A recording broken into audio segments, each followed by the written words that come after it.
Susunod naman pong pupuntahan ng Alyansa para sa Bagong Pilipinas ang San Jose del Monte City, Bulacan ngayong February 28.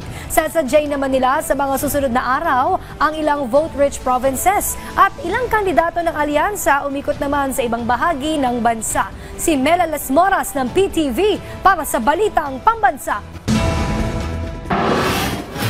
Kasado na ang susunod na campaign rally ng Alyansa para sa Bagong Pilipinas sa Biyernes, February 28 sa San Jose del Monte City, Bulacan na pangungunahan muli ni Pangulong Ferdinand R. Marcos Jr.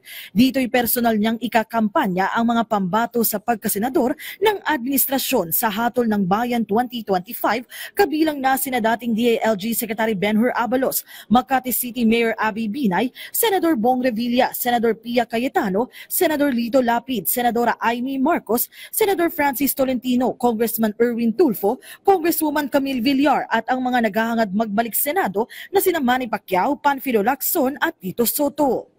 Bukod sa paglalatag ng plataporma ng mga kandidato, may hatid ding entertainment sa pagtitipon tampok ang ilang sikat na artist sa bansa. Ayon kay Navotas City Representative Toby Chanco, campaign manager ng Alyansa, sa mga susunod na araw at linggo, mas pinalakas pa ang gagawin nilang pangangampanya sa mga vote-rich provinces sa bansa tulad sa Camarines Sur, Leyte, Pampanga, Cavite at Laguna. Nakatuon anya ang kanilang pansin sa pag-aksyon at hindi sa distractions sa ngalan ng mas magandang bukas para sa mga Pilipino. Sa ngayon, tuloy-tuloy rin ang sari-sariling lakad ng Alyansa candidates para maabot ang mas maraming ating kababayan. Si Lacson binigyang diin ang mahalagang gampani ng mga pulis sa paglaban sa ilegal na droga sa isang seminar sa Tagaytay City.